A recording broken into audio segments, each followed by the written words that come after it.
ഉള്ളത്. പക്ഷെ ഞാനിങ്ങനെ മടി കാരണം എന്തിനാണ് തുടങ്ങുന്നതെന്നൊക്കെ ഉള്ളത് കാരണം ചാനലൊക്കെ തുടങ്ങാതിരിക്കുമായിരുന്നു. പക്ഷേ ഒരു ദിവസം രാവിലെ എഴുന്നേറ്റപ്പോൾ എൻ്റെ ഒരു ഫോൺ കേടാകുന്നില്ല. പക്ഷേ കേടാകുന്നില്ലല്ലോ, വർക്കാകുന്നില്ല. അത് തന്നെ, വർക്കാകുന്നില്ല. അപ്പം അന്ന് ഞാൻ അവളോട് പറഞ്ഞു, ഓക്കെ എന്നാൽ പിന്നെ ഇന്ന് നമ്മളൊരു എന്തെങ്കിലും കുക്ക് ചെയ്തിട്ട് നമുക്ക് ചാനൽ തുടങ്ങാമെന്ന്. കാരണം വേറെ വാട്സാപ്പും ഫേസ്ബുക്കിനകത്തൊന്നും കുത്തിയിരിക്കാൻ പറ്റത്തില്ലല്ലോ ആ ഫോൺ കേടായപ്പം. അങ്ങനെ പെട്ടെന്ന് ആ ലോക്ക്ഡൗണിൻ്റെ സമയത്ത് തുടങ്ങിയതാണ് ഫിനി ചാൻസ് വേൾഡ് എന്ന് പറയുന്ന ചാനൽ. അതിപ്പം പൊറോട്ടയാണ്. അതാണ് എൻ്റെ ഏറ്റവും കൊച്ചിയിലെ, എനിക്കൊന്ന് ഞാൻ 5ാം ക്ലാസ് 6ാം ക്ലാസ് ആയപ്പം ഉണ്ടാക്കാൻ പഠിച്ചതാണ് പൊറോട്ട. പിന്നെ നമ്മളെവിടെ പോയാലും അതുണ്ടാക്കും. ഞാൻ പഠിച്ച കോളേജുകളിൽ ഒക്കെ ഉണ്ടാക്കിയിട്ടുണ്ട്. പിന്നെ ഫുഡിനോട് എനിക്ക് ഭയങ്കര താല്പര്യമാണ്, തിന്നാൻ പ്രത്യേകിച്ച് കഴിക്കാൻ ഭയങ്കര താല്പര്യമുണ്ട്. അപ്പം പിന്നെ നമ്മൾ അങ്ങോട്ടും ഫുഡും ട്രാവലുമായിട്ടുള്ള ഒരു ചാനൽ തുടങ്ങാമെന്ന് വെച്ച് തുടങ്ങിയതാണ്.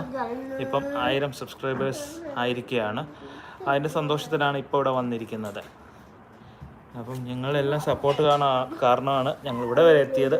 തുടർന്നും സപ്പോർട്ട് ചെയ്യണം. ചെറുപ്പത്തിലെ ഷെഫായിരുന്നല്ലേ? ചെറുപ്പത്തിലെ ഷെഫായിരുന്നു ചോദിച്ചു കഴിഞ്ഞാൽ ഭയങ്കര ഷെഫായിരുന്നു.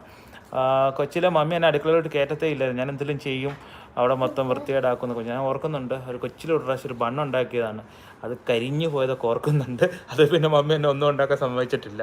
കൊച്ചിലെ ഞാൻ ഈ കഥപുസ്തകമൊന്നുമല്ല വാങ്ങിക്കുന്നത്. ഞാൻ വാങ്ങിക്കുന്ന പുസ്തകങ്ങൾ എന്ന് പറയുന്നത് കുക്കിങ്ങിൻ്റെ, പ്രത്യേകിച്ച് മലയാള മനോരമയുടെ എന്തൊരു ആൻറ്റി ഉണ്ടല്ലോ, ആ ആൻറ്റിയുടെ ഒരു ബുക്കായിരുന്നു കൂടുതൽ ഞാൻ കൊച്ചിലെ വാങ്ങിച്ചുകൊണ്ടിരുന്നത്. എന്തോ ഒരു മാമൻ്റെ ഒരു ബുക്ക്, അതൊക്കെയായിരുന്നു ഞാൻ വാങ്ങിക്കുന്നത് കൊച്ചിലെ. എന്തായിരുന്നു ചോദിച്ചത്? വാവയ്ക്ക് അമ്മമ്മയുടെ വക ഉമ്മ. അതാണ്ട് നിനക്കൊരു ഉമ്മ കിട്ടിട്ടുണ്ടീ, ഒരു ഉമ്മ കിട്ടിയിട്ടുണ്ട് കേട്ടോ. ഒരു താങ്ക് യു പറ. ജനമക്കൂട്ടൊരു ഉമ്മ കൊടുക്കാത്ത എന്താന്ന്. പിന്നെ അങ്ങനെ ഇപ്പം ഞങ്ങളുടെ ചാനൽ പോകുന്നു. അയ്യോ, ഇതൊക്കെയാണ് ഞങ്ങളുടെ ചാനലിൻ്റെ ബാക്ക്ഗ്രൗണ്ട്. ഞങ്ങളുടെ ഷൂട്ടിങ്, എഡിറ്റിങ് ഇതിലൊക്കെ ഭയങ്കര പുറകിലാണ്. അത് ഇപ്പം പഠിച്ചുകൊണ്ടിരിക്കുകയാണ്. അപ്പം ഇനിയും നല്ല ക്വാളിറ്റി ആയിട്ടുള്ളതൊക്കെ വരാൻ വേണ്ടി ഞങ്ങൾ ശ്രമിക്കുന്നതായിരിക്കും. നണ്ടോ 2 ആക്കും വേണ്ടെന്ന് മോനുന്നുണ്ട്, വന്നിട്ടുണ്ട്. മോൻ തിരിച്ചോണം കൊടുത്തേ ആൻറ്റിക്ക്.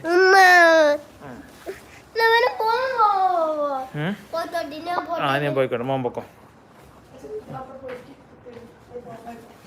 ഓക്കെ. അയ്യോ, നമ്മുടെ ഫോണിൻ്റെ ചാർജ് ഇപ്പം തീരാറാകുന്നു. കിട്ടിലോട്ട് വരട്ടെ.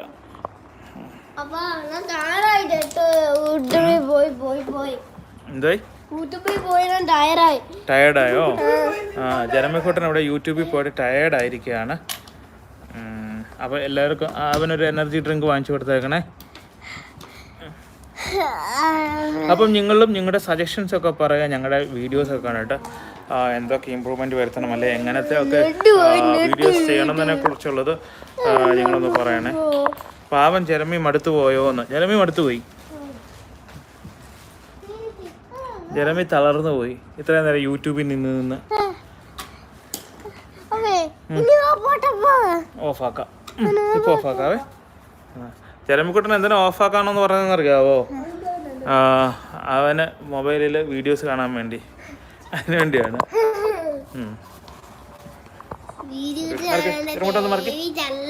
ഒന്ന് മറക്കി. ഓക്കെ.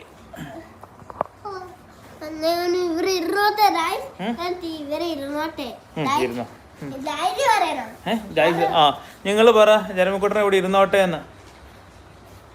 ഇരുന്നോളം പറഞ്ഞതാ. ജനമക്കുട്ട ചക്കര ഉമ്മ പ്ലസ് ആൻറ്റി തിരിച്ചു കൊടുക്കടാ.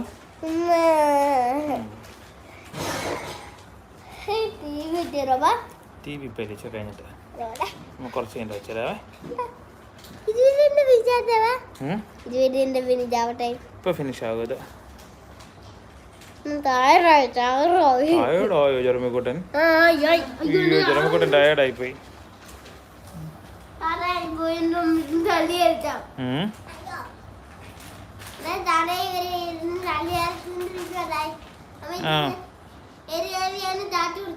ഇല്ല, അപ്പൊ കാണിച്ചു കൊടുക്കാം.